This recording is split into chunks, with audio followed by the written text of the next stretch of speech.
ನಮಸ್ತೆ ಕರ್ನಾಟಕ. ನನ್ನ ಯೂಟ್ಯೂಬ್ ಕುಟುಂಬದ ಸದಸ್ಯರೆಲ್ಲರಿಗೂ ನನ್ನ ವಂದನೆಗಳು. ಮಂಚಾಲಮ್ಮನ ಆಶೀರ್ವಾದವನ್ನು ಪಡೆಯುತ್ತಾ, ಆರಾಧ್ಯರನ್ನ ಸ್ಮರಣೆ ಮಾಡ್ತಾ, ತಾಯಿ ಮಾರಿಕಾಂಬೆಯನ್ನ ಸ್ಮರಿಸುತ್ತಾ ಇವತ್ತು ನಾನು ನಿಮ್ಮ ಮುಂದೆ ಬಂದಿದ್ದೇನೆ. ನನ್ನ ಕಾರ್ಯಕ್ರಮಕ್ಕೆ ತಮಗೆಲ್ಲರಿಗೂ ಸ್ವಾಗತವನ್ನು ಬಯಸುತ್ತಾ, ನಮ್ಮ ಆರಾಧ್ಯರು ನಿಮ್ಮೆಲ್ಲರನ್ನ ಕಾಪಾಡಲಿ, ಅವರ ಕರುಣ ಕೃಪಾ ಕಟಾಕ್ಷ ಸದಾ ನಮ್ಮ ಮೇಲೆ ಇರಲಿ ಅಂತ ಹೇಳ್ತಾ ಇವತ್ತಿನ ಕಾರ್ಯಕ್ರಮವನ್ನು ಶುರು ಮಾಡ್ತಾ ಇದ್ದೀನಿ. ಇವತ್ತಿನ ಕಾರ್ಯಕ್ರಮದಲ್ಲಿ ನಾನು ಮೊನ್ನೆ ಒಂದು ವಿಡಿಯೋ ಮಾಡಿದ್ದೆ. ತಿರುಪತಿಯಲ್ಲಿ ಆದಂಥ ಒಂದು ಪವಾಡವನ್ನು, ಒಂದು ಹೆಣ್ಣುಮಗಳು ರಾಯರ ಭಕ್ತರ ಜೀವನದಲ್ಲಾದಂಥ ಒಂದು ಪವಾಡವನ್ನು ಸಹಿತ ನಾನು ವಿಡಿಯೋದಲ್ಲಿ ಹೇಳಿದ್ದೆ. ಆ ವಿಡಿಯೋನ ನೋಡಿ ಒಂದು ಹೊಸಬರೊಬ್ಬರು ಕಾಲ್ ಮಾಡ್ತಾರೆ ನನಗೆ. ನಾನು ರಾಯರ ಭಕ್ತರಮ್ಮ, ನಾನು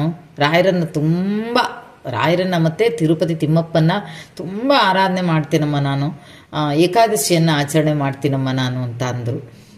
ತುಂಬ ಖುಷಿ ಆಯಿತು. ಹೇಳಿ ಏನು ಅಂತ. ನಾನು ಯಾಕೆ ನಿಮಗೆ ಫೋನ್ ಮಾಡಿದೆ ಅಂದರೆ, ನಿಮ್ಮ ವಿಡಿಯೋ ಎಲ್ಲ ನೋಡ್ತೀನಿ, ಆದರೆ ಹೆಚ್ಚಾಗಿ ರಾಯರ ಬಗ್ಗೆ ಹೇಳ್ತೀರಲ್ವ, ಹಾಗಾಗಿ ನಾನು ಏನು ಮಾಡ್ತಾಯಿದ್ದೆ, ನನಗೆ ತಿರುಪತಿಯಲ್ಲಿ ಒಂದು ಪವಾಡ ಆಗಿತ್ತಮ್ಮ, ಹೇಳಲಿಲ್ಲ, ಆದರೆ ನೀವು ಮೊನ್ನೆ ಹೇಳಿದ್ದು ನೋಡಿ ನನಗೂ ಹೇಳಬೇಕು ಅಂತ ಅನ್ನಿಸ್ತು ಅಂತ. ಮೊದಲೇ ರಾಯರನ್ನು ಅವರು ಆರಾಧನೆ ಮಾಡ್ತಾಯಿದ್ರು, ಆಮೇಲೆ ಏಕಾದಶಿಯನ್ನು ಆಚರಣೆ ಮಾಡ್ತಾರೆ. ಏಕಾದಶಿಯನ್ನು ಆಚರಣೆ ಮಾಡಿದ್ಮೇಲೆ ವೆಂಕಟರಮಣನ ಕೆಲವೊಂದು ಪವಾಡಗಳು ಅವ್ರ ಜೀವನದಲ್ಲಿ ನಡೆಯುತ್ತೆ.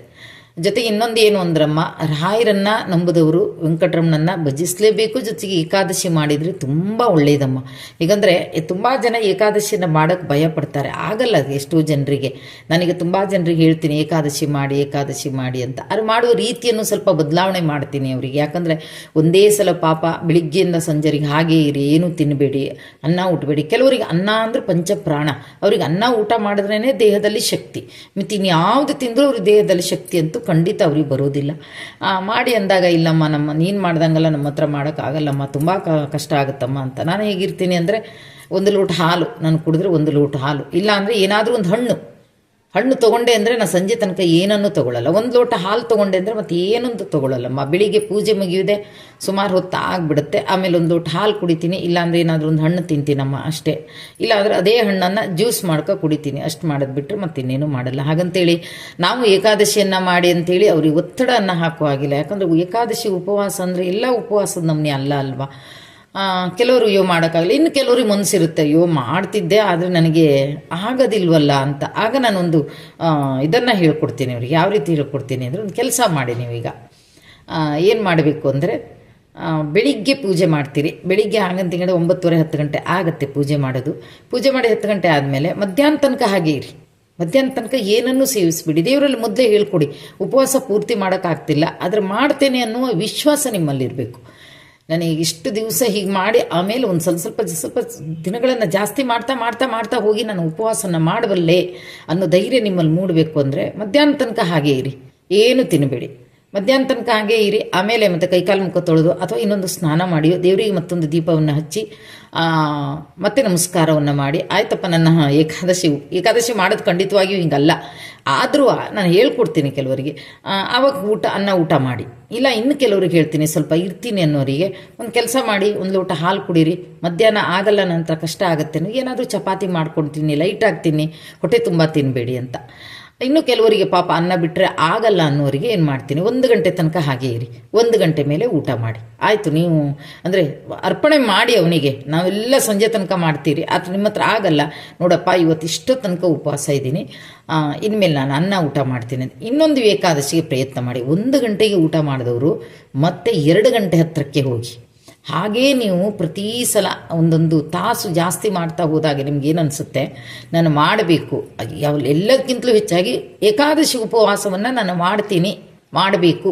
ಮುಂದಿನ ಒಂದು ಉಪವಾಸದ ಏಕಾದಶಿಯಲ್ಲಿ 2 ಗಂಟೆಗೂ ಅಥವಾ 3 ಗಂಟೆಗೆ ಒಂದು ಊಟ ಮಾಡ್ತೀನಿ, ಅಥವಾ ಬೇಡ ನಾನು ಊಟನೇ ಮಾಡಲ್ಲ, ಚಪಾತಿ ತಗೋತೀನಿ ಅಥವಾ ಇನ್ನೇನಾದರೂ ಲೈಟಾಗಿ ತಗೋತೀನಿ ಅಂತ ಒಂದು ಮನಸ್ಸಲ್ಲಿ ನಾವು ಇದು ಮಾಡಿಕೊಂಡ್ರೆ ಖಂಡಿತವಾಗಿಯೂ ಏಕಾದಶಿಯನ್ನು ಆಚರಣೆ ಮಾಡೋಕ್ಕೆ ಆಗುತ್ತಮ್ಮ ಅಂತಾರೆ ಅವರು.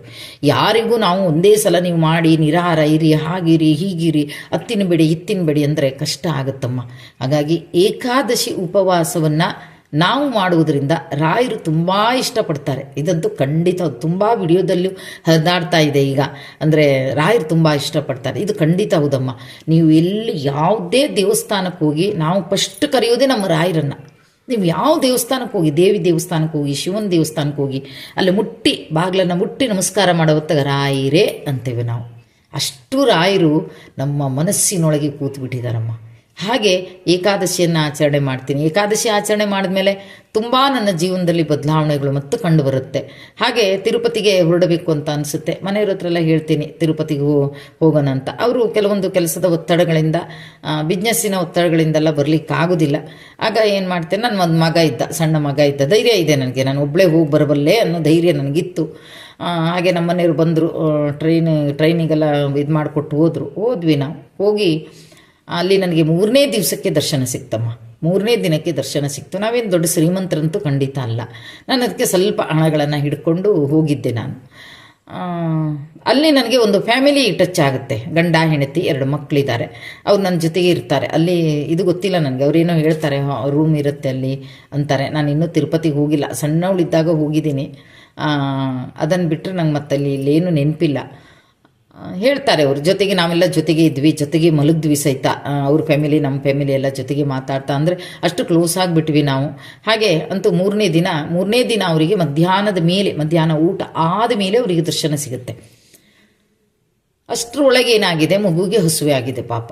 3ನೇ ದಿವಸಕ್ಕೆ ಮಗು ಹಸುವಾಗಿದೆ. ಮಗು ತುಂಬ ಒತ್ತಾಯ ಮಾಡ್ತಾ ಇದೆ ಅಮ್ಮನ ಹತ್ರ, ಹೋಗಿ ನನಗೆ ಊಟ ತಗೊಂಡು ಬಾ ಅಂತ. ಇವರು ಹೋಗಿದ್ದಾರೆ ಊಟಕ್ಕೆ ತಗೊಂಡು ಬರೋಕ್ಕೆ, ಈ ಫ್ಯಾಮಿಲಿಯವರು ಹೋಗಿದ್ದಾರೆ ಊಟಕ್ಕೆ. ಊಟ ಅದೇನು ಪ್ಲೇಟಲ್ಲೇನೋ ತೊಗೊಂಡು ಬರ್ತಾರಂತೆ, ನನಗೂ ಗೊತ್ತಿಲ್ಲ ಸರಿಯಾಗಿ ಅದು. ಆದರೆ ಇವರು ಊಟ ಸಿಕ್ಕಲ್ಲ ಪಾಪ ಇವರಿಗೆ. ಅಂದರೆ ಆ ರೀತಿ ಜನಸಂದಣಿ, ಊಟ ಸಿಗೋದಿಲ್ಲ. ಅಲ್ಲೇ ರಾಘವೇಂದ್ರ ಅಂತಾರೆ ಅವರು. ರಾಘವೇಂದ್ರ ಏನಪ್ಪ ಮಾಡಲಿ, ತಿರುಪತಿಗಿರಿವಾಸ ವೆಂಕಟರಮಣ, ನಿಂಗೆ ಹೆಸರೇ ಇದೆಯಪ್ಪ, ಸಂಕಟಹರಣ ವೆಂಕಟರಮಣ ಅಂತ. ಆದರೆ ನನ್ನ ಮಗು ಹಸು ಆಗ್ತಾ ಇದೆ ಅಂತ ನಾನು ತೊಡ್ಕೋತೀನಿ ಕಣೋ, ಆದರೆ ನನ್ನ ಮಗು ಹಸುವೆ ಅಂತ ಇದೆಯಲ್ಲ ಕಣೋ, ಸಣ್ಣ ಮಗು ಕಣೋದು. ಆ ಮಗು ಹೇಗಪ್ಪ ನನಗೆ ಬರ್ದೆ ಹೋಗಿ ಊಟ ಸಿಕ್ಕಿಲ್ಲ ಅಂತ ನಾನು ಹೇಗೆ ಹೇಳಲಿ ತಂದೆ ಅಂಥೇಳಿ 1 ನಿಮಿಷ ರಾಯರನ್ನು ನೆನೆದು, ಹಾಗೆ ತಿರುಪತಿಗಿರಿವಾಸನನ್ನು ನೆನೆದು, ರಾಯರೇ ನನ್ನ ಕೈ ಬಿಡಬೇಡಿ ತಂದೆ, ತಿಮ್ಮಪ್ಪ ನನ್ನ ಮಗನಿಗೊಂದು ತುತ್ತು ಊಟ ಕೊಡಪ್ಪ, ಯಾಕೆ ಹಿಂಗೆ ಮಾಡ್ತಾ ಇದ್ದೀಯಾ ಅಂತ ತುಂಬ ಹೊತ್ತು ನಿಲ್ತಾರೆ. ಆದರೆ ಆಗಲ್ಲ, ಆ ಜನದ ಸಂದಣಿಯೆಲ್ಲ ಆಗೋದೇ ಇಲ್ಲ. ಆಗ ಏನು ಮಾಡ್ತಾರೆ, ವಾಪಸ್ ಬರ್ತಾರೆ, ರೂಮಿಗೆ ಬರಬೇಕು ಅಂತ ಬರ್ತಾರೆ. ಬರುವಾಗ ಕಣ್ಣಲ್ಲಿ ನೀರು ಬರ್ತಾ ಇತ್ತು ಅವರಿಗೆ. ಅಳ್ತಾ ಇದ್ದಾರೆ, ಅಯ್ಯಪ್ಪ ರಾಗಪ್ಪ, ನನ್ನ ಮಾತು ನೀನು ಕೇಳಲಿಲ್ಲ ತಿಮ್ಮಪ್ಪ, ನನ್ನನ್ನು ನೀನು ಆಲಿಸ್ಲೇ ಇಲ್ವೇನೋ ತಂದೆ, ನನ್ನ ಮಗು ಉಪವಾಸ ಇದೆ ಅಂತ ಹೇಳ್ತಾ ಇದ್ದೀನಿ. ಆ ಮಗು ಉಪವಾಸ, ಆ ಮಗುನ ಹಸುವನ್ನು ನೋಡಿ ನೀವೇನು ಖುಷಿ ಪಡಬಲ್ರಿ. ನನಗೆ ಬೇಡ ಅಂತ ಇದ್ದೀನಿ ತಂದೆ, ನನಗೆ ಬೇಡ, ನನ್ನ ಮಗಿಗೆ ಕೊಡಿಯಪ್ಪ, ನನ್ನ ಮಗಿಗೆ ಕೊಡಿ ಅಂತ ಹೇಳ್ತಾ ಬಂದರು. ಇಲ್ಲ, ಸಿಗಲಿಲ್ಲ, ಕೊನೆಗೂ ಸಿಗಲಿಲ್ಲ. ಅಳ್ತಾ ಬರ್ತಾರೆ, ಇನ್ನು ಮಗನಿಗೆ ಏನು ಬಂದು ಹೇಳೋದು ಅಂತ, ಮಗುಗೆ ಏನು ಹೇಳೋದು ಅಂತ. ಇವ್ರು ಇನ್ನೇನು 1-2 ನಿಮಿಷ ಹಿಂದೆ ಬರ್ತಾರೆ, 1-2 ನಿಮಿಷ ಮುಂದೆ ಅವ್ರ ಫ್ಯಾಮಿಲಿ ಬರುತ್ತೆ. ಅವರು ಹಾಗೆ ತಾಟ್ ತಗೊಂಡು ಬರ್ತಾ ಇದ್ದಾರೆ. ಬಂದ ತಕ್ಷಣ ಇವ್ರು ಒಳಗೆ ಬಂದ ತಕ್ಷಣ ಕೇಳ್ತಾರೆ, ಬಾಬಿ ನಿಮಗೆ ಸಿಕ್ಕಿಲ್ವಾ, ನಿಮಗೆ ಊಟ ಸಿಗಿಲ್ವಾ ಅಂತ ಕೇಳ್ತಾರೆ. ಇಲ್ಲ, ನನಗೆ ಊಟ ಸಿಗಲಿಲ್ಲ, ನನಗೆ ಊಟ ಇಲ್ದಿದ್ರು ಪರವಾಗಿಲ್ಲ, ನನ್ನ ಮಗನಿಗೆ ಊಟ ಬೇಕಿತ್ತು ಅಂದಾಗ ನೋಡಿ, ಎಲ್ಲಿ ರಾಯರನ್ನ ನೆಂದಿದ್ರು, ಎಲ್ಲಿ ತಿಮ್ಮಪ್ಪನ ಕೇಳಿದ್ರು, ರಾಗಪ್ಪ ಈ ತಿಮ್ಮಪ್ಪ ಅಂತ ಕರೆದಿದ್ರು. ಆದರೆ ರಾಗಪ್ಪನೂ ಒಂದು ಕೆಲಸ ಮಾಡಿದ್ದಾರೆ, ತಿಮ್ಮಪ್ಪನೂ ಒಂದು ಕೆಲಸ ಮಾಡಿದ್ದಾರೆ. ರಾಗಪ್ಪ ಮಗನಿಗೆ ಊಟ ಕೊಟ್ಟು ಕಳಿಸಿದ್ರೆ, ತಿಮ್ಮಪ್ಪ ತಾಯಿಗೆ ಊಟ ಕೊಟ್ಟು ಕಳಿಸಿದ್ದಾರೆ. ಅಲ್ಲ ನೋಡೋಕೆ ಹೋದ್ರೆ ಅವರಿರೋದು 4 ಜನ, ಆದರೆ ಅವರು ತಂದಿರೋ ಪ್ಲೇಟು 6 ಪ್ಲೇಟ್ ತಂದಿದ್ದಾರೆ. 6 ಪ್ಲೇಟ್ ತಂದಿದ್ದಾರೆ. ಆವಾಗ ಹೇಳ್ತಾರೆ, ಬಾಬಿ ನಾವು 6 ಪ್ಲೇಟ್ ತಂದಿದ್ದೀವಿ, ಅದು ಏನಕ್ಕಂದು ಗೊತ್ತಿಲ್ಲ, ಆದರೆ ಅದು ನಿಮಗಾಗಿ ಬಂದಿರುವಂಥದ್ದು ತಗೊಳ್ಳಿ ಅಂತಾರೆ. ಆವಾಗ ಹೆಣ್ಮಗಳು ಹೇಳ್ತಾಳೆ, ಬೇಡ ನನಗೊಂದೇ ಸಾಕು, ಯಾಕಂದರೆ ನಾನು ನನ್ನ ಮಗನಿಗೋಸ್ಕರ ಓಡಿರೋದು. ಒಂದು ಕೆಲಸ ಮಾಡಿ, ನಾವಂತೂ ಊಟದಲ್ಲಿ ನನ್ನ ಮಗ ಊಟ ಮಾಡಿಬಿಟ್ಟಿದ್ದನ್ನು ನಾನು ಊಟ ಮಾಡ್ತೀನಿ, ಮತ್ತು ಒಂದು ಪ್ಲೇಟ್ ನೀವೆಲ್ಲ ಸುಧಾರಿಸ್ಕೊಳ್ಳಿ ಪಾಪ, ಅದರಲ್ಲೇ ಮತ್ತೆ ಹಾಕ್ಕೊಳ್ಳಿ ನೀವು ಅಂತಾರೆ. ಇಲ್ಲ, ಇದು ನಮಗೋಸ್ಕರ ಕೊಟ್ಟಿರೋದಲ್ಲ ನೋಡಿ, ಕರೆಕ್ಟ್ 2 ಪ್ಲೇಟು, ನಮ್ಗೊಂದೊಂದು ಪ್ಲೇಟ್ ಇದ್ರೆ ಸಾಕು ಅಂತ ಅನ್ಬೋದಿತ್ತಲ್ವ ನಾವು. ಆದರೆ ನಾವು ಒಂದು 2 ಪ್ಲೇಟ್ ಜಾಸ್ತಿನೇ ತೊಗೊಂಡು ಬಂದಿದ್ದೀವಿ ಅಂತಾದರೆ ಅದರ ತುತ್ತಿನ ಹೆಸರಿರೋದು ನಿಮ್ಮದು ಅಂತ ಅವ್ರ ಕೈಯಲ್ಲಿ ಕೊಟ್ಟಾಗ ಆ ಹೆಣ್ಣುಮಗಳಿಗೆ ಕಣ್ಣಲ್ಲಿ ನೀರು ಬರುತ್ತೆ. ಆವಾಗ ಅವ್ರು ಕೇಳ್ತಾರೆ, ಯಾಕೆ ಬಾಬಿ ಅಳ್ತಾ ಇದ್ದೀರಿ ಅಂದಾಗ ಆಗ ಹೇಳ್ತಾಳೆ, ಇಲ್ಲ ನಾನು ನನ್ನ ರಾಗಪ್ಪ ನನ್ನನ್ನು ಮತ್ತು ತಿಮ್ಮಪ್ಪನ ಹತ್ರ ಇಬ್ಬರ ಹತ್ರನೂ ಕೇಳ್ತಾ ಇದ್ದೀನಿ, ಯಾಕಪ್ಪ ನಿಮಗಿಬ್ಬರಿಗೂ ನನ್ನ ಮಗುವಿನ ಹೊಸ ಅರ್ಥ ಆಗಲ್ವಾ ಅಂತ. ಆದರೆ ನನ್ನ ರಾಗಪ್ಪ ನನ್ನ ತಿಮ್ಮಪ್ಪ ಇಬ್ಬರು 2 ಪ್ಲೇಟನ್ನು ಕಳಿಸಿದಾರಲ್ವ, ನಿಮ್ಮ ಮೂಲಕ ಕಳಿಸಿದ್ದಾರೆ.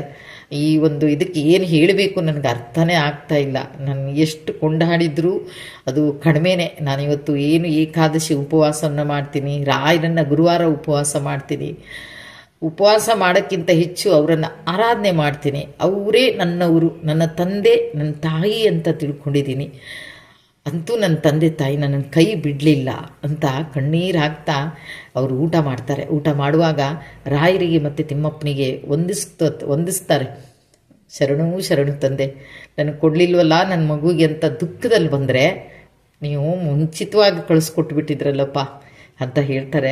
ಹೇಳಿ ಆಮೇಲೆ ಹೊಟ್ಟೆ ತುಂಬ ಊಟ ಮಾಡಿ ಆಮೇಲೆ ದರ್ಶನವನ್ನು ಪಡ್ಕೋತಾರೆ. ದರ್ಶನವನ್ನು ಪಡೆಯುವಾಗಲೂ ಸಹಿತ ಅವರಿಗೆ ಅದೇ ನೆನಪಾಗಿ ಅವನ ದರ್ಶನವನ್ನು ಪಡ್ಕೊಂಡು ಹೊರಗೆ ಬರ್ತಾರೆ.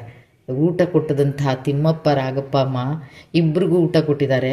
ಅಂಥ ಮಹಿಮೆ. ಅದಕ್ಕೆ ಏಕಾದಶಿಯನ್ನು ಹಂತ ಹಂತವಾಗಿ ಮಾಡ್ತಾ ಹೋಗಿ ಏಕಾದಶಿಯನ್ನು ಆಚರಣೆ ಮಾಡಿ, ಪ್ರಯತ್ನ ಮಾಡಿ. ಒಂದೇ ಸಲ ಮಾಡಿ ಅಂತ ಹೇಳೋದಿಲ್ಲ, ಪ್ರಯತ್ನ ಮಾಡಿ. ಏಕಾದಶಿಯನ್ನು ಆಚರಣೆ ಮಾಡಿ ಪ್ರಯತ್ನ ಮಾಡಿ. ಒಮ್ಮೆ ಆಗಿಲ್ಲ, ಈ ಬಹಳ ಮುಖ್ಯವಾದಂಥ ಕೆಲವೊಂದು ಏಕಾದಶಿಯನ್ನು ಆಚರಣೆ ಮಾಡಿ. ವೈಕುಂಠ ಏಕಾದಶಿ, ಆಷಾಢ ಏಕಾದಶಿ, ಇನ್ನು ಯಾವುದಾದ್ರು ಒಂದು ಅಷ್ಟು ಮುಖ್ಯ ಅಂತ ಹೇಳೋದು ಎಲ್ಲ ಯೂಟ್ಯೂಬಲ್ಲಿ ಹರಿದಾಡುತ್ತೆ. ಆ ಒಂದು ಸಂದರ್ಭದಲ್ಲಿ ಅಂಥ ಒಂದು ಇದನ್ನಾದರೂ ಮಾಡೋ ಪ್ರಯತ್ನವನ್ನು ಮಾಡಿ ಅಮ್ಮ ಅಂತ ನನ್ನ ಈ ಪವಾಡವನ್ನು ಹೇಳಿದ್ದೀನಿ. ತಿರುಪತಿ ತಿಮ್ಮಪ್ಪ ಮತ್ತು ನನ್ನ ರಾಗಪ್ಪ ಇಬ್ಬರು ನಿಮ್ಮ ಯೂಟ್ಯೂಬ್ ಕುಟುಂಬದವ್ರಿಗೆ ಎಲ್ಲರಿಗೂ ಒಳ್ಳೆಯದನ್ನು ಮಾಡಲಿ ಅಂತ ಹೇಳ್ತೀನಮ್ಮ. ಇದೊಂದು ನನ್ನ ಒಂದು ಹಾರೈಕೆಯನ್ನು ತಿಳಿಸ್ಬಿಡಿ ನಿಮ್ಮ ಯೂಟ್ಯೂಬ್ ಮೂಲಕ. ಯಾಕಂದರೆ ರಾಯರ ಭಕ್ತರಂದ್ರೆ ನಾವೆಲ್ಲರೂ ಒಂದೇ ಅಮ್ಮ, ನಾವೆಲ್ಲರೂ ಒಂದೇ. ಒಬ್ಬರು ರಾಯರ ಭಕ್ತರು ನಮ್ಮ ಎದುರಿಗೆ ಅಯ್ಯೋ ಕಷ್ಟ ಅಂದಾಗ ನಾವು ಬೇಡ್ತೀವಿ ರಾಯರ ಹತ್ರ, ರಾಯರೇ ಅವ್ರಿಗೆ ಕಷ್ಟಪ್ಪ ಬಗೆಹರಿಸ್ಕೊಡಪ್ಪ ಅಂತೀವಿ ಅಲ್ವಾ. ಎಲ್ಲ ಒಂಥರ ಮನೆಯವರಿದ್ದ ಹಾಗೆ ಅಂತ ಹೇಳ್ತಾ ಇದ್ರು. ಬಹುಶಃ ನೋಡಿ ಎಲ್ಲರಿಗೂ ಹಾರೈಸ್ತಾರೆ, ಎಷ್ಟು ಖುಷಿ ಆಗುತ್ತೆ ಅಲ್ವಾ. ಹಾಗಾಗಿ ಪ್ರತಿಯೊಬ್ಬರು ಏಕಾದಶಿಯನ್ನು ಆಚರಣೆ ಮಾಡಿ. ತಿರುಪತಿ ತಿಮ್ಮಪ್ಪ ಮತ್ತು ರಾಗಪ್ಪ ಇಬ್ಬರು ಒಂದೇ. ವರಪ್ರಸಾದ, ತಿಮ್ಮಪ್ಪನ ವರಪ್ರಸಾದದ ಕಾರಣ ಅವ್ರ ತಂದೆ, ಇವ್ರ ಮಗ. ಹಾಗಾಗಿ ನಾವೆಲ್ಲರೂ ಬಹುಶಃ ನಾವೆಲ್ಲ ಈಗ ಏಕಾದಶಿಯನ್ನು ಕೆಲವರು ಆಚರಣೆ ಮಾಡ್ತಾನೆ ಇದ್ದಾರೆ, ತುಂಬ ನಿಯಮನಿಷ್ಠೆಯಿಂದ ಮಾಡ್ತಾರೆ. ಹಾಗಾಗಿ ಎಲ್ಲರೂ ಏಕಾದಶಿಯನ್ನು ಆಚರಣೆ ಮಾಡೋಕ್ಕೆ ಆದಷ್ಟು ಪ್ರಯತ್ನವನ್ನು ಮಾಡಿ ಅಂತ ಹೇಳ್ತಾ ಇವತ್ತಿನ ಕಾರ್ಯಕ್ರಮವನ್ನು ಇಲ್ಲಿಗೆ ಮುಗಿಸ್ತೀನಿ. ಜೈ ಹಿಂದ್, ಜೈ ಕರ್ನಾಟಕ ಮಾತೆ. ಸರ್ವೇ ಜನ ಸುಖಿನೋ ಭವಂತು.